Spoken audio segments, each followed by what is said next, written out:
The rain hit like ice needles, but it wasn't the cold that made me shake.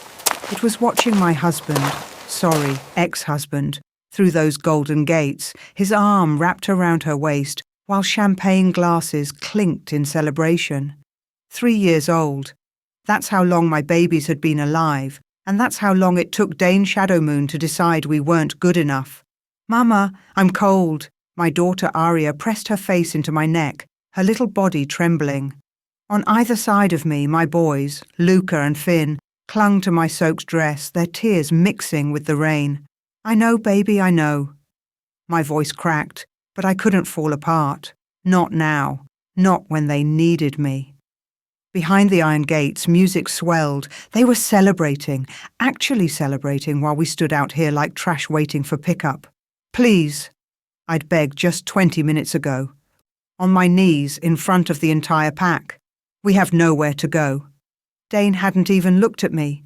He'd kept his eyes on Seraphina Nightshade, all golden hair and perfect curves, with her alpha wolf practically glowing under her skin. Everything I wasn't. "You served your purpose, Lyra," he'd said, his voice cold as winter stone. "But I need a real Luna now, someone strong, someone who can give me powerful heirs, not these runts." The pack had laughed, actually laughed while my children stood right there. "Weak blood," someone had sneered. "Half-breeds," another had whispered, loud enough for everyone to hear. I'd gathered my babies and left with what dignity I had left, which wasn't much when you're wolfless, broke, and suddenly homeless. Now here we stood in the rain, and I had exactly $47, a duffel bag of clothes, and 3 terrified children who didn't understand why Daddy didn't want them anymore. "Where do we go?" Finn asked, his brown eyes, Dane's eyes, looking up at me like I had all the answers. I didn't. God help me, I had no idea. The Shadowmoon Pack territory stretched behind those gates, mansions and manicured lawns, the pack house glowing like something out of a fairy tale. We'd lived there. That had been our home. And now we were locked out like strangers. "We'll find somewhere," I promised, adjusting Aria on my hip. She was getting heavy, but I couldn't put her down. The ground was mud and broken glass. "There's a shelter downtown. Miss Ashford?" I spun around, nearly dropping my daughter. A black Mercedes had pulled up to the curb, sleek, expensive, completely out of place in this neighborhood. The driver's door opened, and a man stepped out. 50s maybe, sharp suit, sharper eyes. "Step back," I warned, pushing my children behind me. "I don't have any money." "I'm not here to rob you," he held up his hands. "My name is Marcus Thorne. I'm an attorney. I can't afford a lawyer." "You don't need to." He reached into his jacket slowly, like he knew I was 2 seconds from running, and pulled out an envelope. Cream-coloured paper. Expensive. With a silver seal I didn't recognize. A crescent moon inside a crown. "What is this?" My hands shook as I took it. "Your grandmother has been searching for you for 26 years, Miss Ashford." He paused, rain streaming down his face. Or, should I say, "Miss Silvercrest?" The world tilted. "I don't have a grandmother. My parents died when I was born. I grew up in foster care." "Your adoptive parents died," Marcus corrected gently. "Your biological family has been looking for you since the night you were taken." Taken. The word hung in the air between us like smoke. Aria whimpered, and I realized I was squeezing her too tight. I loosened my grip, but didn't let go. Couldn't let go. "I don't understand." The Silvercrest pack. Marcus stepped closer, holding an umbrella over my children's heads. Such a small gesture, it nearly broke me. "One of the oldest bloodlines in North America, your grandmother, Luna Celeste Silvercrest, has never stopped looking for you." "Why?" The word came out broken. "Why now?" "Because she's dying." His expression softened.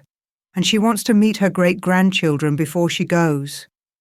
I looked down at my babies, soaking wet, shivering, homeless. I had $47 and no plan beyond the homeless shelter.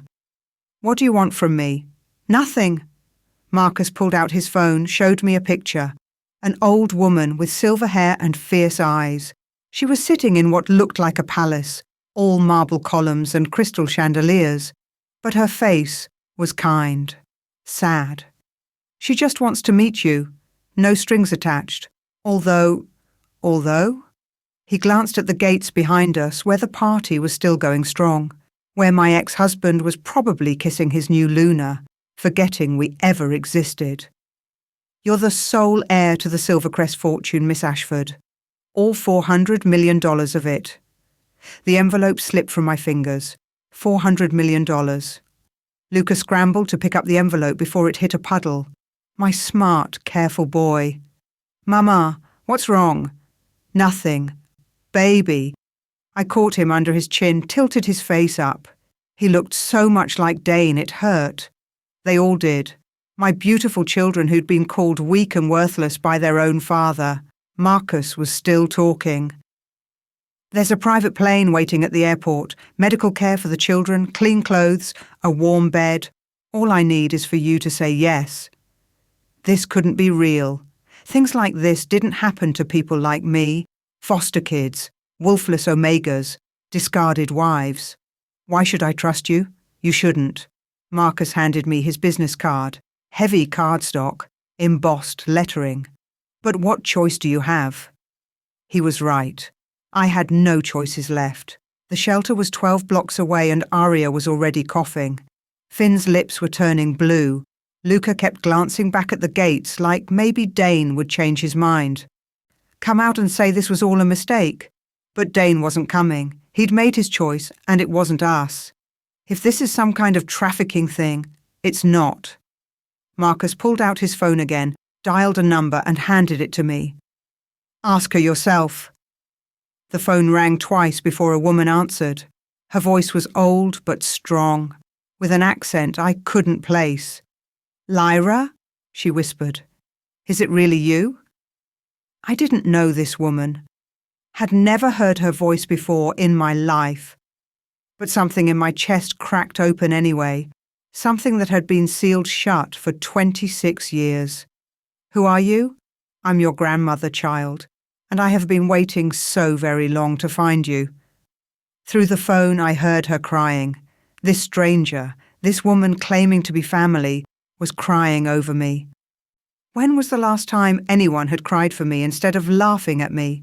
Behind the gates, music swelled. They'd be cutting the cake soon. Dane and Seraphina's faces smashed together while cameras flashed and the pack cheered.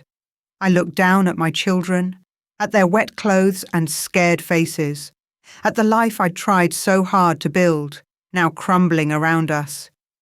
Miss Ashford? Marcus prompted gently. The car is warm. There's food. We can talk more on the way to the airport.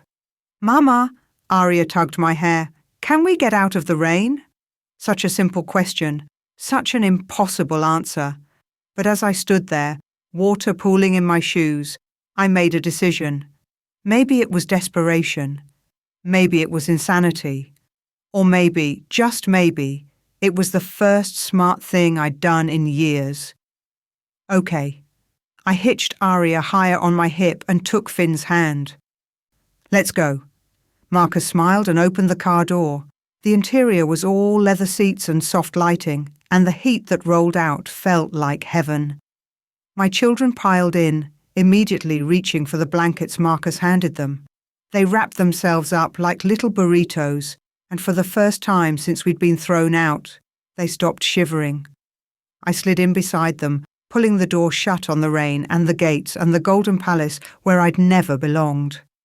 Marcus got in the driver's seat, starting the engine. Miss Ashford, Lyra. He met my eyes in the rearview mirror. You should know something before we go. My stomach dropped. Here it came, the catch, the trap. What? Your grandmother. She's not just rich. The Silvercrest pack is one of the most powerful in the country. And when she dies... He paused. You won't just inherit money. You'll inherit everything. The pack, the businesses, the territory, all of it. The car started moving, pulling away from the gates. away from Dane, away from the pack that had rejected us. Which means, Marcus continued quietly, Alpha King Dane Shadow Moon just made the biggest mistake of his life. He didn't discard a Wolfless Omega tonight. He threw away a queen. Chapter 2. The plane was like something out of a movie. Leather seats that reclined into beds, a full kitchen, toys that appeared out of nowhere for the kids. Arya fell asleep, clutching a stuffed wolf. Ironic, considering, while the boys explored every inch of the cabin like it was a spaceship. I couldn't stop shaking. Marcus sat across from me, a thick folder open on the table between us. Documents, photos. A whole life I'd never known existed. Your mother's name was Celeste Silvercrest, he said, sliding a photograph toward me. She was your grandmother's only child. I picked up the photo with trembling fingers. The woman staring back at me looked like someone had taken my face and made it beautiful. Same dark hair, same bone structure. But where I was plain and ordinary, she was luminous, powerful. She looks like me, I whispered. You look like her, Marcus corrected gently. Like your grandmother, too. The Silvercrest bloodline is strong. If she was so powerful, why did I grow up in foster care? Why did she... My throat closed. Why did she leave me? She didn't. Marcus's expression hardened. She died protecting you. You were 2 years old. Someone broke into your home, attacked her. She fought them off long enough to hide you, but she didn't survive. The plane's engines hummed. Outside the window, clouds stretched forever. The police said it was a robbery gone wrong, he continued. But your grandmother never believed that. She spent 26 years searching for you, hired every investigator, followed every lead, until 3 months ago, when one of her sources spotted you at a pack gathering with Alpha Dane. I flinched at his name. Marcus noticed. His jaw tightened. For what it's worth, Miss Ashford, Alpha Shadow Moon is an idiot. Despite everything, I almost smiled. That's one way to put it. There's something else. Marcus pulled out another document, this one covered in symbols I didn't recognize. Your grandmother had you examined by her pack doctors when we confirmed your identity. Medical records from when you were born. And? You're not Wolfless, Lyra. The world stopped. What? Someone bound your wolf when you were an infant. Dark magic, blood magic, the kind that takes serious power and serious hatred. His eyes met mine. Someone wanted you powerless, wanted you to never know what you really are. I couldn't breathe. All these years, all the shame, the humiliation, being called weak and worthless. Who? The word came out savage. Who did this to me? We don't know yet, but your grandmother has the best witch in North America working on breaking the binding. It's complex, dangerous magic. It'll take time, but... He leaned forward. Lyra, when that binding breaks, you won't just have a wolf. You'll have a Silvercrest wolf. That's ancient power, pure bloodline power. Finn appeared at my elbow, crawling into my lap. Mama, are we almost there? I wrapped my arms around him, breathing in his little boy smell, shampoo and rain and something uniquely him. Almost, baby. Marcus smiled at Finn. Your mother is going to meet your great-grandmother soon. She's very excited to meet you. Is she nice? Finn asked, with the directness only 3-year-olds possessed. Very nice and very tough. You'll like her. The plane began its descent 30 minutes later. My stomach lurched. From the altitude change or nerves, I couldn't tell. Through the window, I saw it. The Silvercrest estate sprawled across the landscape like something from another era. Not a house, a compound. Multiple buildings connected by covered walkways, all stone and glass and old-world elegance. Gardens that probably cost more to maintain than most people's houses. A private lake in the distance. Home, Marcus said simply. Home. I'd never had one of those. Not really. Foster homes, pack housing, that tiny apartment I'd shared with Dane before he decided I was lunar material. But never anything I could truly call mine. The landing was smooth. A car waited on the private runway, another Mercedes, because apparently that's what rich people drove. The children pressed their faces to the windows as we drove through the gates. Real gates this time, not the ones that had locked me out. These opened for us, welcomed us. "It's a castle?" Luca breathed. "Not quite," Marcus chuckled, "but close." Staff lined the entrance, not servants. That word felt wrong. They smiled at us, genuine warmth in their eyes. A woman with silver-streaked hair stepped forward. "Miss Lyra," she curtsied, actually curtsied. "Welcome home. I'm Helen, the house manager. We've prepared rooms for you and the children." "Thank you," I managed, though my voice sounded foreign even to me. "The matriarch is waiting in the solarium. She asks that you come whenever you're ready." "Can the kids—" "We have a nursery prepared," Helen interrupted gently. "Toys, snacks, cartoons, whatever they need. Unless you'd prefer them with you." I looked down at my babies. They looked exhausted, overwhelmed. Aria was already yawning. "Maybe just for a little while," I said, "so I can talk to my grandmother." Helen smiled. "Of course, this way." The nursery was massive. Play structures, art supplies, a TV bigger than any I'd ever owned. The kids were wide-eyed but cautious until a young woman appeared with cookies and milk. "I'm Sarah," she said warmly. "I'll take good care of them, promise." Finn looked at me. I nodded. "It's okay. I'll be right downstairs." "Promise?" he asked. "Promise."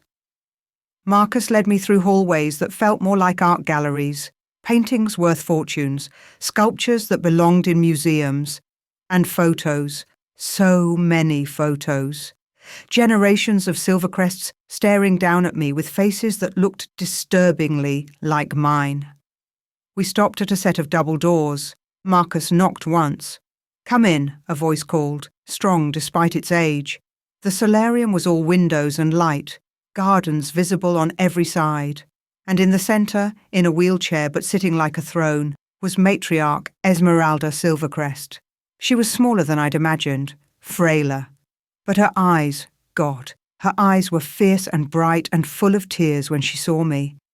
"Lyra," she whispered. "My girl. My precious girl." I stood frozen in the doorway. This woman was a stranger, but she was looking at me like I was the answer to every prayer she'd ever made. "Come closer," she said. "Let me see you." My feet moved before my brain caught up. I crossed the room, knelt beside her wheelchair, and looked up into eyes the same colour as mine. She reached out with shaking hands, cupped my face. "You have your mother's eyes. Her spirit? Oh, Celeste, if only you could see her now." "I don't remember her," I admitted. "I was so young when someone murdered her." Esmeralda's voice went hard as steel. "Someone wanted my daughter dead and my granddaughter lost, but they failed. You're here now. You're home." She pulled me into a hug that smelled like lavender and old books and safety. I didn't mean to cry. Hadn't cried through the rejection, the humiliation, being thrown out in the rain. But here, in this stranger's arms, I broke. "I've got you," she murmured. "I've got you now, child. No one will ever hurt you again." When I finally pulled back, wiping my eyes, she was smiling through her own tears. "Tell me about my great-grandchildren. Marcus says they're brilliant." So I did. Told her about Aria's fierce stubbornness, Finn's gentle heart, Luca's sharp mind. How they loved stories and hated vegetables and asked a million questions about everything. "They sound perfect," Esmeralda said, "just like their mother." "Their father doesn't think so." The words tasted bitter. "Their father is a fool who will regret his choices for the rest of his miserable life." She leaned forward. "Lyra, there's something you need to know about your father. Marcus said he was from a royal bloodline, not just any royal bloodline." Esmeralda's expression grew serious. "Your father was the last of the Lycan kings, the ancient bloodline that predates modern pacts by thousands of years. They were thought extinct, hunted to extinction by fearful alphas who saw them as threats. My head spun. I don't understand. Your children aren't just powerful because they're Silvercrests, she continued. They carry lichen blood, royal blood. When they come into their wolves, she smiled, they'll be unstoppable. But they're only 3. They won't shift for years. Perhaps. Or perhaps not. Lichen children shift early. Very early. She squeezed my hand, which means we need to prepare them, train them, protect them. Because when word gets out about what they are, people will come for them, I finished, ice flooding my veins. Yes, but they'll have to go through the entire Silvercrest pack first. Through me. Through you. She straightened in her wheelchair. The inheritance is yours, Lyra. $400 million, the pack, the businesses, everything. But it comes with responsibility, with danger, with expectations. What kind of expectations? You must take your place in werewolf society, reclaim the Silvercrest name, let the world see that we're not finished, that we're stronger than ever. Her eyes gleamed. Let your ex-husband see exactly what he threw away. Something dark and hungry stirred in my chest. Revenge. I'd never wanted it before, had never been the type. But the image of Dane's face when he realized what I really was. What do you need me to do? Esmeralda's smile was sharp. There's a gala tomorrow night. All the major pack families will attend. We'll introduce you as my heir. Let them see you. Let them know the Silvercrests are back. I don't know how to be... I gestured helplessly. This, whatever this is. You'll learn. And Lyra? She gripped my hand. You were born for this. It's in your blood, your bones.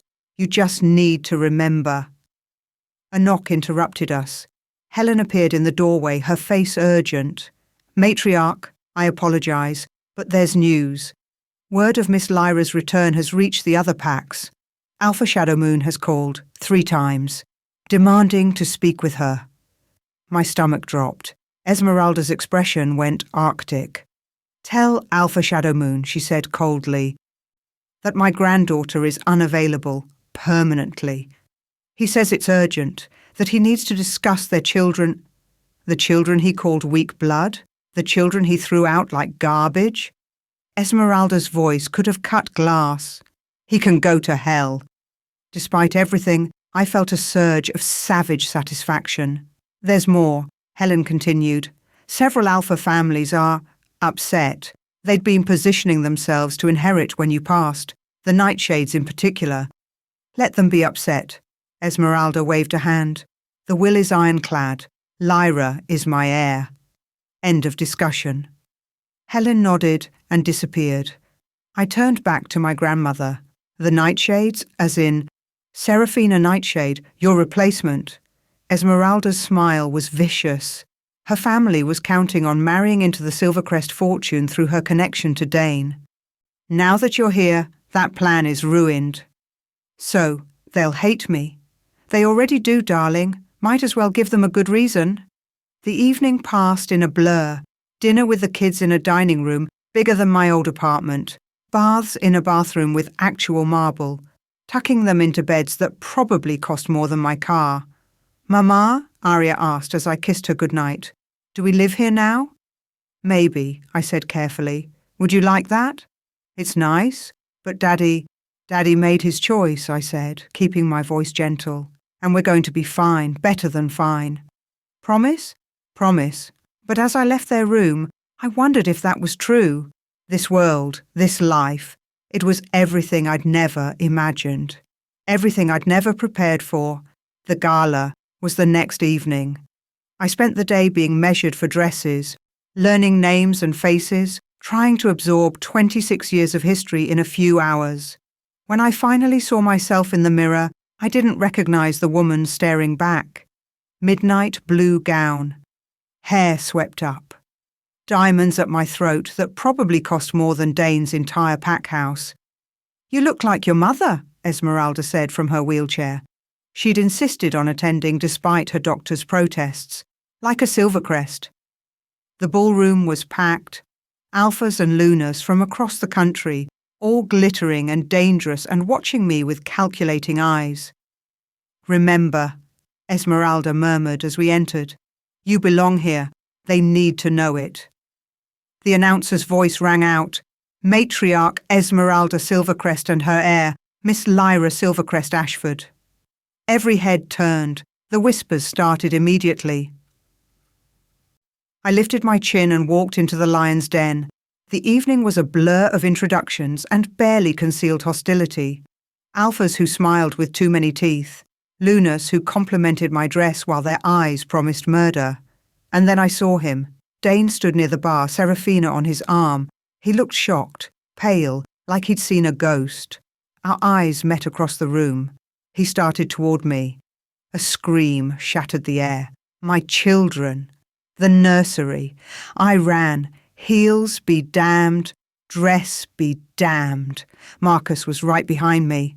We burst into the nursery to find Sarah backed against the wall, eyes wide with shock. And there, in the centre of the room, Luca, my 3-year-old son, was shifting, his small body convulsed, bones cracking and reforming. But he wasn't screaming, wasn't crying. His eyes were bright, excited. And when the shift completed, I saw what Sarah had seen. A wolf cub, the size of a full-grown wolf, silver fur shot through with black, eyes that glowed like moonlight. "Impossible," Marcus breathed. "He's only 3. But Esmeralda appeared in the doorway, her face alight with triumph and fear in equal measure. "Not impossible," she whispered. The prophecy, the old texts spoke of this. A child of 2 bloodlines, shifting before their time, marked by silver and shadow. Luca, my baby, looked at me with wolf eyes and made a sound between a bark and a howl. And somewhere in the estate an old pack elder dropped his champagne glass and said words I didn't understand but felt in my bones. The Lycan King has returned. Chapter 3. The ritual chamber was underground, carved from stone that predated modern civilization. Candles cast dancing shadows on walls covered in symbols that made my eyes water if I looked too long. "Are you certain?" the witch asked for the 3rd time. Morgana was ancient, powerful, and apparently the only person alive who could break a binding this old. "The pain will be—" "I don't care about the pain."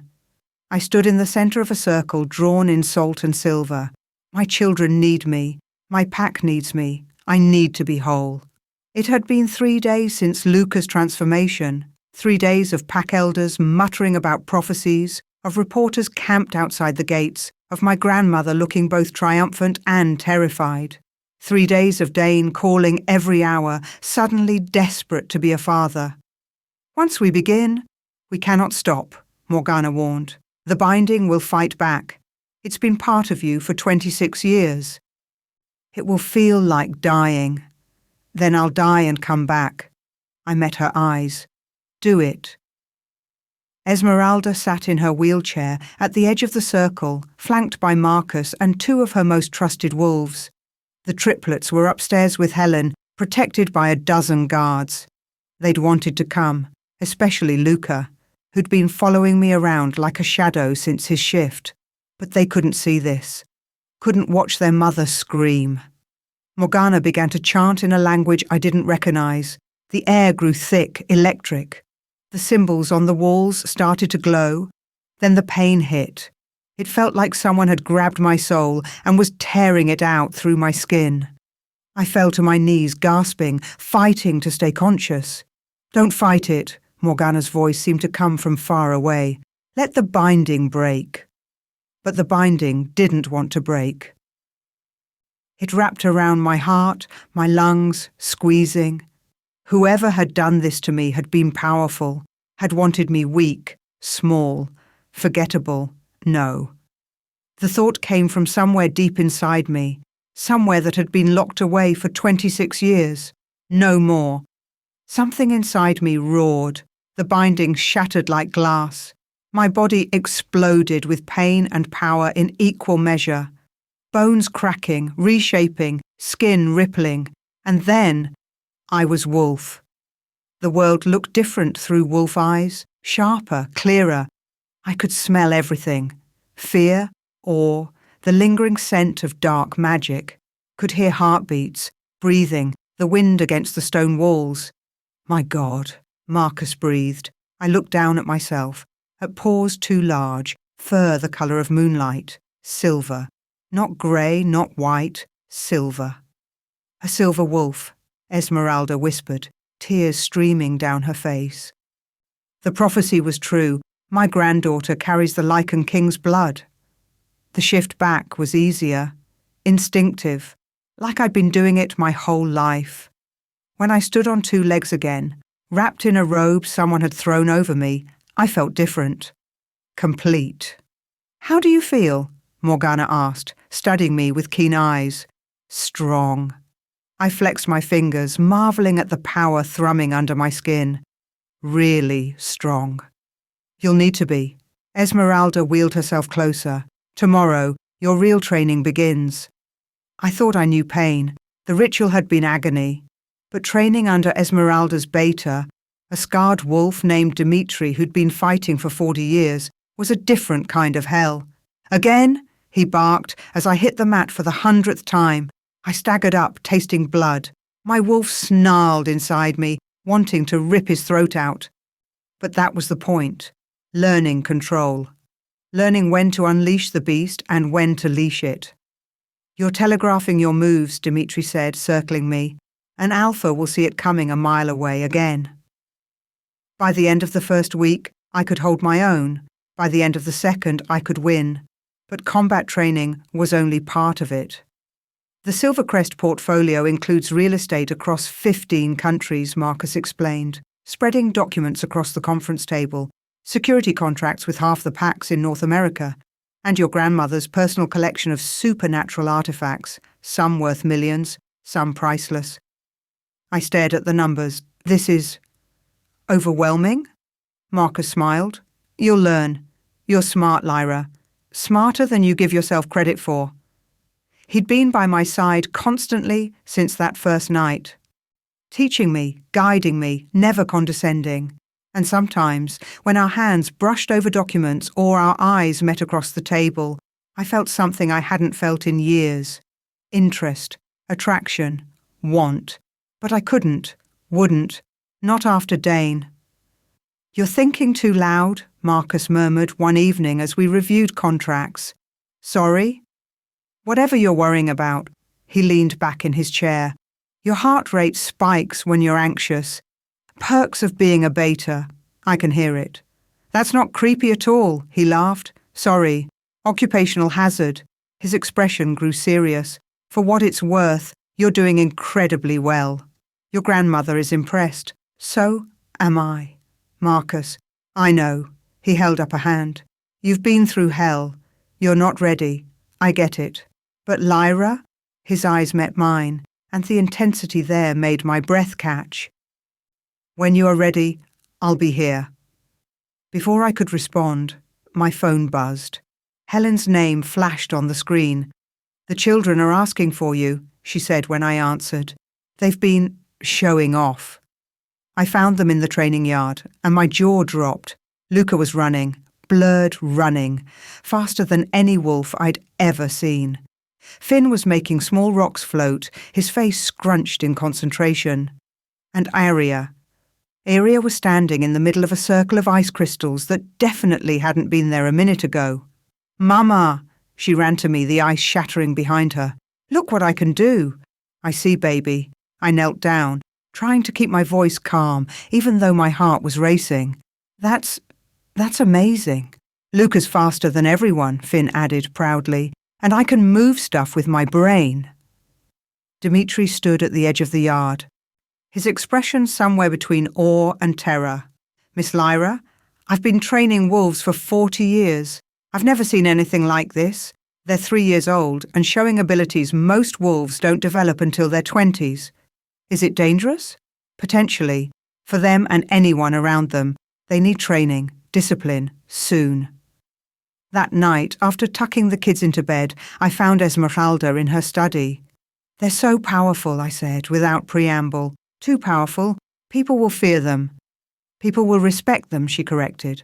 But yes, there will be those who see them as threats, who'll want to control them or eliminate them, like whoever killed my mother. Esmeralda's expression darkened. I've had investigators working on that for 26 years. No leads and no proof. Whoever ordered Celeste's death covered their tracks well. But you have suspicions. Many. Though suspicions without evidence are just paranoia, inexpensive clothing.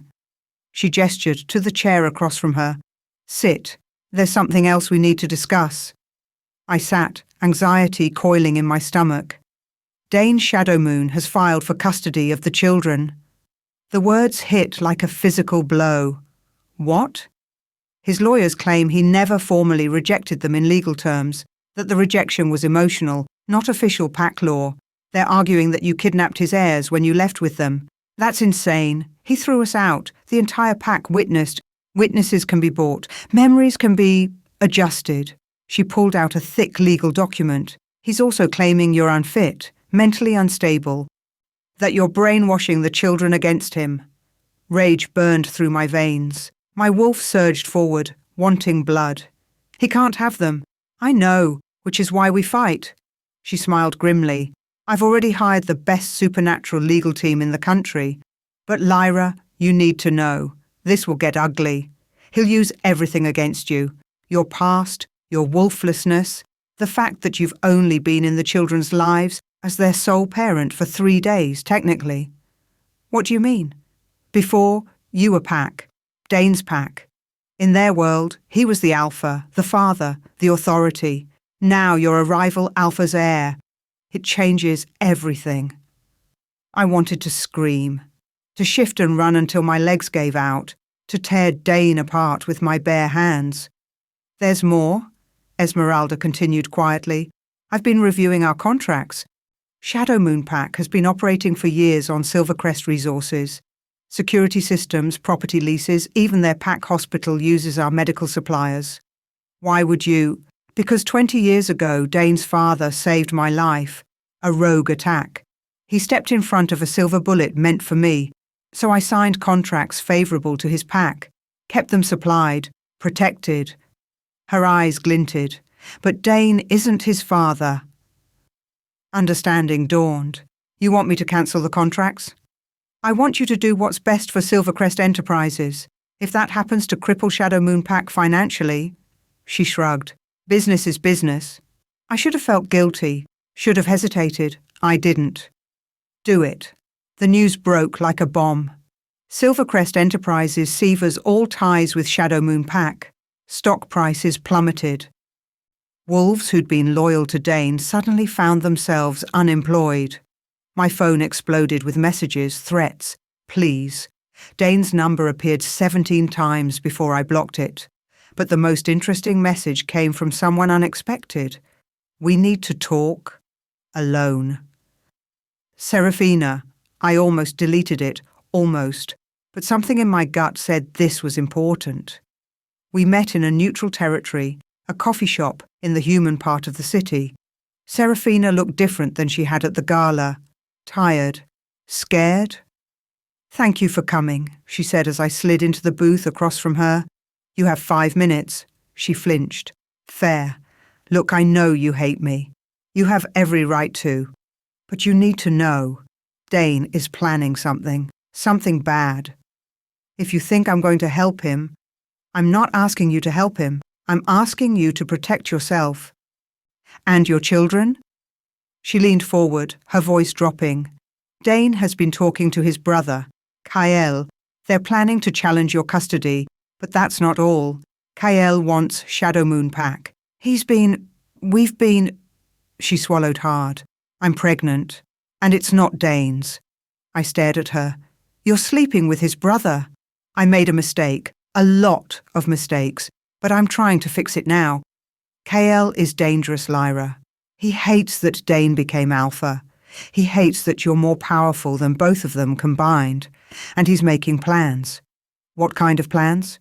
I don't know exactly, but I've heard him on the phone, talking about accidents, about making sure the Silvercrest line ends with you. She pushed an envelope across the table. These are copies of messages between Kyle and someone else, someone high up in another pack. I couldn't get a name, but... I grabbed the envelope. Why are you doing this? Because I'm tired of being a pawn. Her eyes met mine, and I saw real fear there. And because those kids of yours? They don't deserve to be caught in this mess.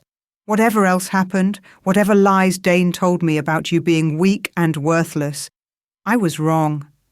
And I'm sorry. Before I could respond, she was gone. I opened the envelope in my car. The messages were cryptic but clear enough. References to the Silver Wolf problem, to eliminating the heirs, to finishing what was started 26 years ago. Someone had killed my mother, and now they were coming for me. The custody hearing was set for Friday, 3 days away. I spent those days preparing, training, making sure every legal document was perfect, making sure my children were safe. Marcus barely left my side. "We'll get through this," he said the night before the hearing. "Dane has no real case. The pack witnessed the rejection. You have financial resources, stability. You're the better parent." "But I haven't been their parent," I admitted quietly. "Not really, not in that world. I was just Dane's mate, Dane's wife. The kids were his heirs. I was just the woman who birthed them." "That's not true, isn't it? In pack law—" "You're a Silvercrest now," Marcus interrupted. "You outrank Dane in every way that matters. Money, power, bloodline. The judge is from a neutral pack. He'll see that." I wanted to believe him. The courtroom was packed. Pack leaders, reporters, curious wolves who wanted to see the drama unfold. Dane sat at the plaintiff's table with his lawyers, looking righteous and wronged. I sat across from him in a suit that cost more than his car, Marcus on one side, my legal team on the other. The judge, a grey-haired alpha named Morrison, banged his gavel. "We're here to determine custody of the triplets." The doors exploded inward. 3 wolves in black tactical gear burst through, weapons drawn. Silver bullets, the kind that could kill even the strongest wolf. People screamed, scattered. One of the attackers raised his gun, aimed it directly at me. Time slowed. My wolf erupted. I shifted faster than I'd ever moved, faster than should be possible. My silver fur gleamed in the fluorescent lights, and when the bullets came, I was already moving. I hit the first attacker hard enough to shatter bones. The second tried to run. I caught him by the throat. The third was aiming at the box where my children sat with Helen. No, I've never moved so fast, never felt power like this. It was more than wolf, more than lichen. It was primal, ancient, absolute. I put myself between the gun and my babies, and when the bullet hit my shoulder, I barely felt it. Then I tore the gun from his hands and threw him across the courtroom. Silence.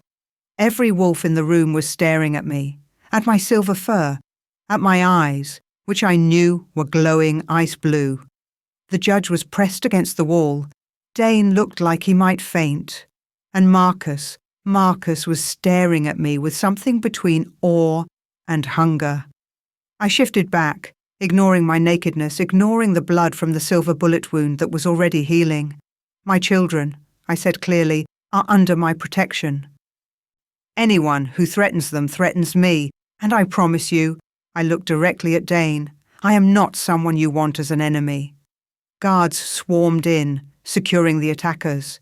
One of them tried to swallow something, a suicide pill probably, but Dmitri was faster, forcing his jaw open. When the man spat out the pill, something else fell out. A silver token, engraved with a nightshade flower. The courtroom erupted in whispers. "The nightshade," someone breathed. Serafina's family, the family that had been counting on inheriting the Silvercrest fortune, the family that now wanted me dead. Judge Morrison banged his gavel, his hands shaking. "This hearing is postponed indefinitely until we can ensure everyone's safety." He looked at Dane. "Alpha Shadow Moon, control your allies, or I'll assume you're complicit." Dane started. "I don't care." The judge stood. Case dismissed. I gathered my children, who'd shifted into wolf form out of fear. 3 silver cubs with eyes like moonlight. They pressed against me, and I held them close. "Mama, you are so brave," Arya whispered. "You're safe," I murmured. "That's all that matters." As guards escorted us out through a back entrance, Marcus caught my arm. "That display back there, every pack in the country just saw what you are, what your children are." His eyes were intense. "You wanted to announce yourself as a power. You just did it in the most dramatic way possible." "I didn't plan." "I know. But Lyra?" He stepped closer, his voice dropping. "That was the most magnificent thing I've ever seen, and whoever sent those assassins just declared war on the wrong wolf." Behind us, I heard Dane arguing with his lawyers, heard pack leaders making hasty exits, heard the chaos we'd left behind. But all I could think about was the nightshade token. Someone in Seraphina's family wanted me dead, and they'd just made their first move. The war had begun. Chapter 4. The nightshade token sat on my grandmother's desk like an accusation. 3 days since the courthouse attack, and I still couldn't stop staring at it. "The engraving is old," Marcus said, hunched over his laptop surrounded by ancient texts. "Pre-colonial. The Nightshades are one of the oldest families in North America. Their roots go back to the first European packs that crossed the Atlantic." "And they've been murdering people for centuries?" I asked bitterly. "Power does terrible things to wolves." He pulled up a genealogy chart. "Look at this. 26 years ago when your mother died. Guess who was positioned to inherit if the Silvercrest line ended?" I leaned in. The name made my blood run cold. "Cassius Nightshade, Seraphina's father. He married a distant Silvercrest cousin, a very distant cousin, but enough to make a legal claim if your grandmother died without direct heirs." Marcus's jaw tightened. "Lyra, I think he's been planning this for decades. Planning to kill my entire family. Yes?" The word hung in the air like smoke. I thought about my mother, young, powerful, murdered in her own home while trying to protect me. About my childhood in foster care, believing I was alone. About 26 years of Esmeralda searching, hoping, grieving. "We need proof," I said quietly. "Suspicions won't bring him down. We need evidence." "I know. I've got investigators." "Not enough." I stood, my wolf pacing restlessly under my skin. "I want to know everything. Bank records, property deeds, communications, everything from the last 30 years. "That's going to cost—" "I have $400 million, I interrupted. "Use it." Marcus smiled grimly. "Yes, Alpha." The title still felt strange, but it also felt right. The smaller pack started reaching out within a week. "Alpine Ridge Pack requests an audience," Helen announced one morning, as does Riverbend, Oak Hollow and Copper Creek. "All territories that border Shadow Moon or Nightshade land," Marcus noted. "They've been squeezed for years. High taxes for protection, forced contracts, territorial disputes that always rule in favor of the bigger packs. So they see an opportunity. They see a powerful alpha who just publicly humiliated Dane Shadow Moon and survived an assassination attempt. They want to know if you're a better option." I thought about it, about the power I'd been handed, money, territory, a name that commanded respect, about the children upstairs who'd shift into silver wolves at night and ask why the bad people wanted to hurt them.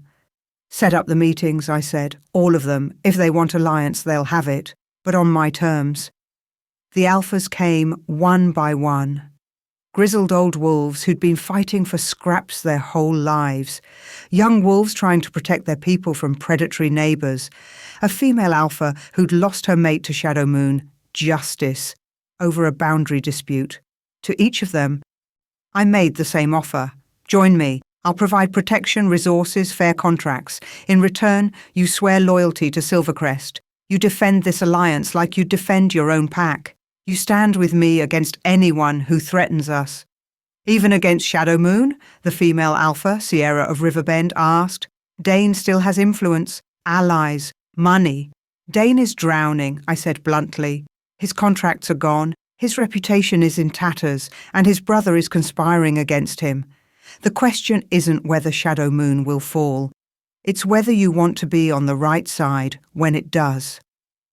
By the end of the week, I had pledges from 6 smaller packs, not huge, but significant, enough to make larger packs nervous, enough to make Cassius Nightshade take notice. Dane showed up on a Tuesday. The guards tried to turn him away, but he shifted, his brown wolf magnificent but somehow diminished compared to what I'd become, and howled at the gates until I agreed to see him.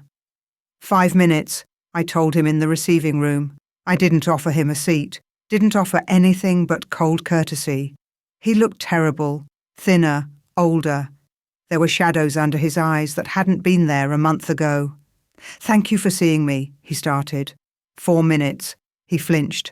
"Lyra, I need to tell you something about Serafina, about Kyle. They've been conspiring to take your pack?" I interrupted.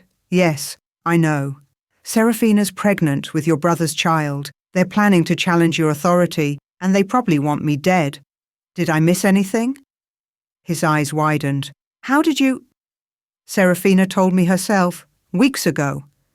She's scared of what Kyle's planning." I crossed my arms. 3 minutes. "Then you know they're dangerous. You know Kyle won't stop until—" He stepped forward. "Let me help you. I know I don't deserve forgiveness. I know what I did was unforgivable. But those are my children, Lyra.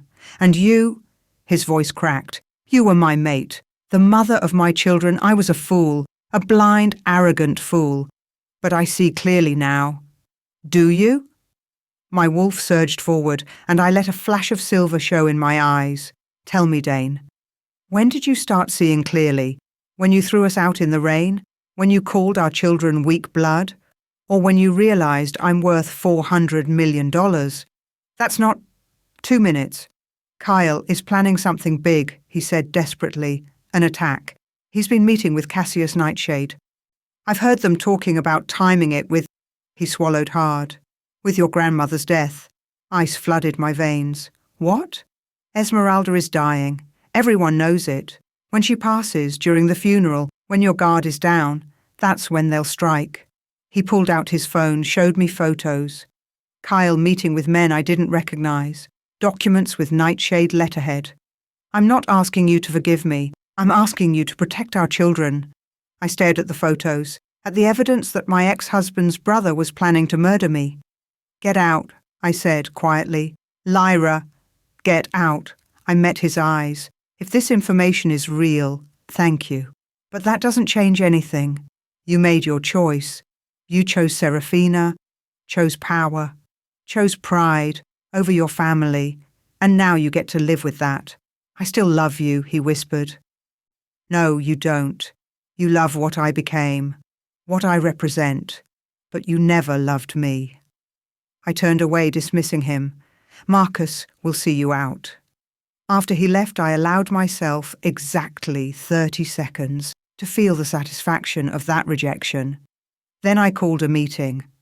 "We need to move up our timeline," I told my inner circle, Marcus, Dimitri, Helen, and the alphas of my new alliance. "If Dane's information is correct, they're planning to attack during the funeral." "Then we postpone the funeral," Dimitri said immediately. "No." The voice came from the doorway. Esmeralda sat in her wheelchair, looking frailer than I'd ever seen her. But her eyes were sharp, alert. "We let them think they have the advantage, and then we crush them." "Grandmother, you should be resting." "I'll rest when I'm dead," she said dryly, "which according to my doctors should be any day now. So let's make it count." She called me to her room that night. The medical equipment beeped steadily, marking time she didn't have. "There's something I need to tell you," she said, her voice barely above a whisper. "Something I should have told you weeks ago." "What is it?" "Your father." She gripped my hand with surprising strength. "He's alive." The world stopped. "What?" "After your mother died, he was blamed, accused of her murder. The council, influenced by Cassius Nightshade, voted to exile him, execute him if he ever returned." Tears ran down her weathered cheeks. "He believed you were dead too. Believed the child he'd fought so hard to protect had been killed with her mother, so he went into hiding. And I let him think it, because I was angry. furious that he'd survived when my daughter hadn't. Where is he? Europe. Scotland, I think. He sends letters sometimes, asking if I've found any trace of his family. She pulled out a worn envelope from beneath her pillow. This arrived yesterday. I think he knows somehow that you're alive. My hand shook as I took it. The envelope was addressed to Esmeralda, but inside was a letter that began, "If my daughter survived, if she's truly out there, tell her I never stopped looking. Tell her I never stopped loving her. Tell her I'm sorry." He wants to meet them, Esmeralda whispered. The triplets, his grandchildren. The last pieces of the family he thought he'd lost. "Why are you telling me this now?" "Because I'm dying, child. And because you need to know. You come from love. Your parents loved each other, loved you. Your father is a good man who was wronged by the same people who murdered your mother." She squeezed my hand. "And because those babies upstairs need to know their grandfather." I stayed with her until she fell asleep, holding her hand, thinking about fathers and daughters and the family I'd never known I had. The funeral was set for Saturday. "It's a trap," Marcus said for the 100th time. "We know it's a trap." So we prepare for it. I looked around the war room at the faces of my allies, Sierra of Riverbend, Thomas of Alpine Ridge, a dozen others who'd sworn loyalty. They want a battle? We'll give them one they'll never forget. "The children," Helen started. "Will be in the safe room with you and 6 of Dimitri's best warriors, silver-reinforced walls, spelled by Morgana herself." I met her eyes. No one gets to them. No one. The day of the funeral dawned cold and grey. Perfect weather for a burial, for an ending, or a beginning. We buried Esmeralda at dawn, before the official ceremony. Just me, Marcus, and a handful of wolves she'd trusted most. Her real funeral, private and peaceful. The public ceremony at noon was a show, a beautiful, elaborate show. And right on schedule, at 1:47 p.m., while I stood at the podium delivering a eulogy, the attack began. Wolves poured over the walls, nightshade warriors in black, Kale's rebels, even a few Shadow Moon wolves who'd sided with the brother. 50, maybe 60 fighters. They thought they had the advantage. They were wrong. My allies were ready. Sierra's pack attacked from the east, Thomas from the west. Dimitri led the Silvercrest warriors in a frontal assault that was pure brutality, and I shifted. My silver wolf erupted from human skin and I roared. The sound echoed across the estate, primal and commanding. Every wolf on my side felt it in their bones. Power, authority, right. The Nightshade wolves hesitated. I didn't. I tore through their lines like they were made of paper. Cassius Nightshade stood at the back, directing his forces, confident in his victory, until he saw me coming. "Impossible," he breathed. "You're supposed to be weak, wolfless. I made sure—" "You made a mistake," I snarled, my voice carrying even in wolf form. "My mother's mistake was trusting you. Mine is letting you live this long." We fought, alpha to alpha. His brown wolf was experienced, cunning, but I was angry. 26 years of anger, of loss, of being told I was nothing. I was everything he'd tried to destroy, and I was going to make him pay. Inside the house, my children felt the danger. Arya pressed her hands against the safe room walls. "Mama's scared," she whispered. "Mama's never scared," Luca said, but his voice shook. Finn closed his eyes. "We can help. I can feel it. We can—" Light exploded from the 3 of them, silver light that poured through the house, through the grounds, forming a shield around the estate. Mystical, impossible, ancient. Every wolf fighting felt it. Protection, power, prophecy. Cassius froze, staring at the silver dome in horror. "The 3 of Silver Moon," he whispered. "It's real. They're real." "And they're mine," I growled. I went for his throat. The battle turned. With the Triplets' shield protecting the estate and my allies fighting with renewed strength, the Nightshade forces began to fall. Kyle tried to run. Serafina was already gone. Disappeared the moment things went south. But Dane appeared from nowhere, intercepting Kale's retreat. They fought, brother against brother, alpha against would-be usurper. You betrayed me, Dane snarled. Your own blood. You were weak, Kyle spat back, throwing away power for a wolfless nobody. You deserved to fall. She was never nobody. Dane's eyes found mine across the battlefield. I was just too blind to see it. Kyle lunged, his claws aimed for Dane's heart.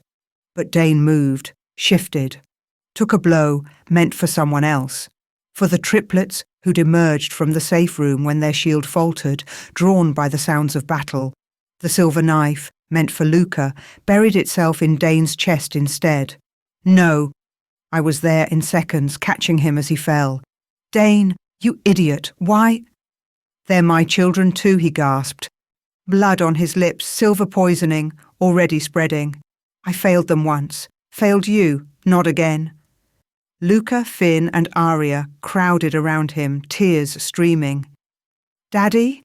Arya whispered. Hey, princess. He smiled weakly. You're so strong. All of you. Just like your mother.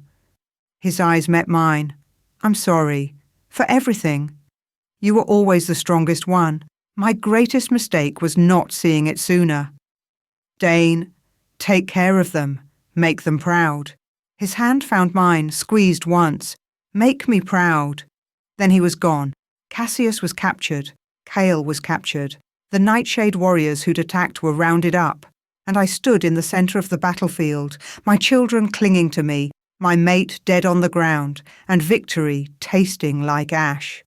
The supernatural council arrived by nightfall, investigated, judged.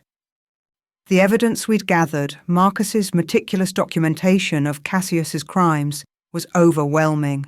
The binding spell, my mother's murder, 26 years of conspiracy.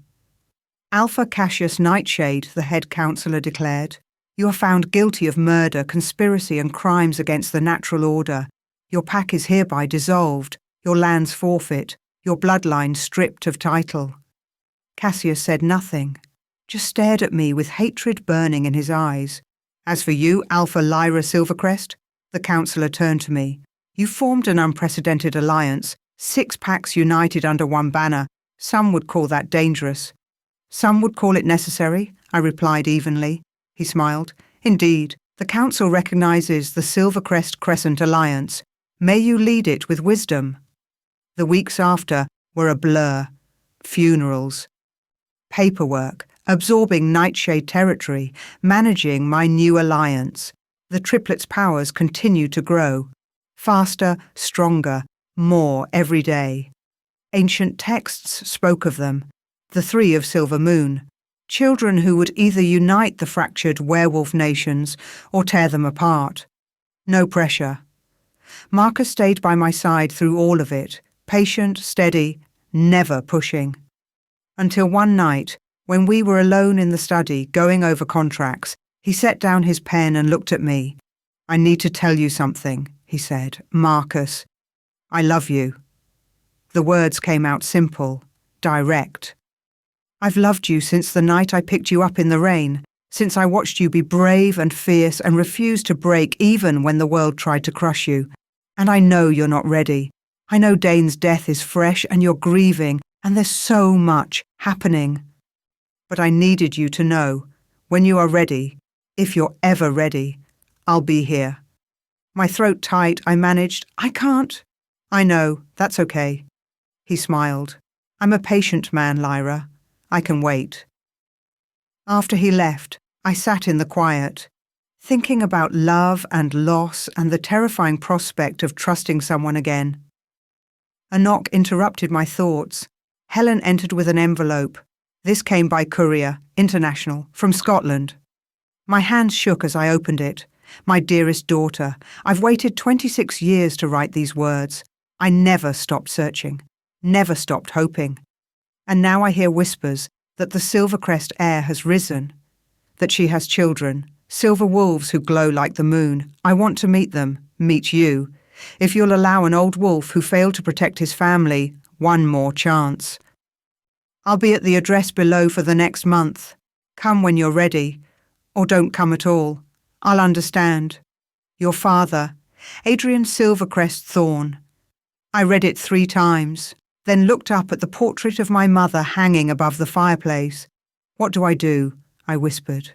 She didn't answer, but somewhere upstairs I heard Aria laugh, that bright, fearless sound, and I knew the war was over. But the real work, building a life, healing a family, maybe even finding love again, was just beginning. And this time, I wouldn't run from it. I was Lyra Silvercrest, Alpha Queen of the Crescent Alliance, and my story was far from over. Epilogue: Silver moon rising, 6 months later. The Scottish Highlands were exactly like the postcards, rolling green hills, ancient castles dotting the landscape, and a sky so vast it made you feel small and infinite all at once. I stood at the window of the cottage, watching my children play in the garden with a man who had my eyes. Adrian Silvercrest Thorne was nothing like I'd imagined. I'd expected someone broken, haunted by decades of loss. Instead, I found a wolf who'd turned his grief into purpose, running a sanctuary for displaced wolves, teaching orphaned pups, building a life from the ashes of his old one. When we first arrived 3 weeks ago, he'd simply stood there staring, tears streaming down his weathered face. "You look so much like her," he'd whispered, "so much like my Celeste." Now, watching him teach Luca how to track rabbits, listening to him tell Aria stories about her grandmother's wild youth, seeing Finn curl up in his lap with a book, my heart felt full in a way I hadn't known was possible. "He's good with them," Marcus said, appearing at my shoulder with 2 mugs of tea. He'd insisted on coming, despite my protests that I needed to do this alone. Patient, kind. He's had a lot of practice. I leaned into Marcus's warmth, allowing myself the comfort. We were taking things slow. Coffee dates, long walks, conversations that stretched into the early morning. No pressure, no expectations, just possibility. "Mama," Aria called from the garden. "Grandpa says you could shift faster than anyone when you were little." "I never said that," Adrian protested, laughing.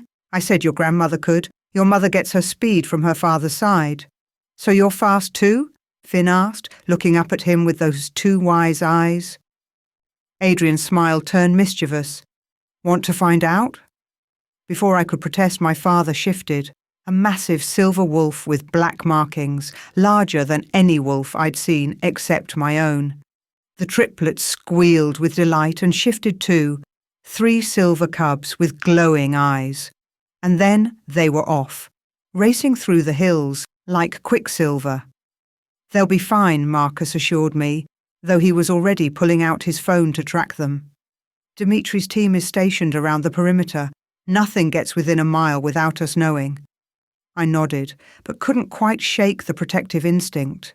After everything we'd been through, the idea of letting them out of my sight still made my chest tight. "Lyra," Marcus turned me to face him. "They're safe. You made sure of that. The Alliance is strong, your territory is secure, and anyone who even thinks about threatening your family knows they'll have to go through an Alpha Queen and an army of loyal packs to do it." "I know, it's just hard to believe it's real." He brushed a strand of hair from my face. "I get it, but look around. This is real. The cottage, the kids laughing, your father alive and well. You did this. You built this." From the garden path, I heard Adrian's booming laugh as Luca apparently caught the rabbit they'd been tracking. The sound was so full of joy, it made my throat tight. "He missed so much," I said quietly. 26 years of her life, my entire childhood. And it was all because of Cassius's lies. And Cassius is in a silver-barred cell for the rest of his life, stripped of everything he valued. Marcus's voice was firm. "You made sure of that. You made sure he can never hurt anyone again." I thought about the trial, about watching Cassius Nightshade, once one of the most powerful alphas in North America, be led away in chains. Serafina had turned state's evidence, testimony that sealed his fate in exchange for immunity. She was living somewhere quiet now, raising Kyle's child far from pack politics. Kyle himself was dead. Died in silver chains before he could stand trial, they said. I didn't ask questions. Come on, Marcus said, tugging my hand. Your father wants to take us all into the village for dinner. Apparently there's a pub that serves the best shepherd's pie in Scotland. Is that his way of showing off his new family to the locals? Absolutely. Marcus grinned. He's been telling everyone who'll listen about his daughter, the Alpha Queen. I think he's already got your photo behind the bar. Despite myself, I laughed. It felt good, natural. We found Adrian and the children at the edge of the property, all in human form now, muddy and glowing with happiness. Mama, we caught 3 rabbits, Finn announced proudly. And Grandpa taught us a tracking song, Arya added. It's in the old language. Luca just beamed up at me, grass in his hair and joy in his eyes. Adrian met my gaze over their heads, and the gratitude there, the love, was almost overwhelming. Thank you, he mouthed. I nodded, not trusting my voice. Dinner at the pub was chaos in the best way. The locals welcomed us like family, cooing over the triplets and plying us with food and drinks. Adrian held court at the bar, telling stories that made everyone laugh, while Marcus charmed the elderly ladies at the next table. I sat back and watched this strange new family we were building and felt something I'd never really felt before. Peace. My phone buzzed. A message from Sierra. Council approved the expansion. 3 more packs want to join the alliance. You're officially the largest coalition in the Eastern Territories. Another from Helen. The kids' new tutors start Monday. Morgana says their power levels are stabilizing. No more accidental ice storms. Probably. And one from Dimitri. All quiet on the home front. Enjoy your vacation, Alpha. You earned it. I smiled and tucked the phone away. Work could wait. Power and politics and prophecies could wait. Right now, I just wanted to be here, with my children and my father and the man who'd waited patiently for me to be ready. Penny for your thoughts? Marcus asked, sliding into the seat beside me. Just thinking about how different everything is from 6 months ago. Standing in the rain with $47? Standing in the rain, believing I was nothing, that my children were nothing. I looked at Arya teaching the pub owner's daughter a clapping game, at Finn deep in conversation with an old shepherd about wolves, at Luca curled against his grandfather's side. I was so wrong. You were never nothing, Lyra. You just didn't know your own strength yet. Adrian appeared then, slightly drunk on whiskey and happiness. A toast, he called, raising his glass. To my daughter, the strongest wolf I know, to my brilliant grandchildren, and to family, lost and found and never taken for granted again. To family, everyone echoed. I clinked my glass against Marcus's, against my father's, and felt the last piece of ice around my heart finally melt. Later, after we'd gotten the children to bed and Adrian had retired to his room, Marcus and I stood on the cottage porch watching the stars. I've been thinking, I started. Dangerous. I elbowed him. I've been thinking about us, about what comes next. He went very still. Yeah? I'm not ready for anything big, not ready to rush into anything, but I turned to face him. I'm ready to try, to see where this goes, if you're still willing to be patient. Marcus's smile could have lit up the whole valley. Lyra Silvercrest, I would wait 1,000 years if that's what you needed. Let's start with 1,000 dates and see how it goes. He laughed, and then very slowly, very carefully, he leaned down and kissed me. It was nothing like kissing Dane had been. No possessiveness, no alpha dominance games. This was gentle, sweet, full of promise and patience and the kind of love that didn't demand, just offered. When we pulled apart, I was smiling. So, Marcus said, slightly breathless, was that okay? Too much? Should I have...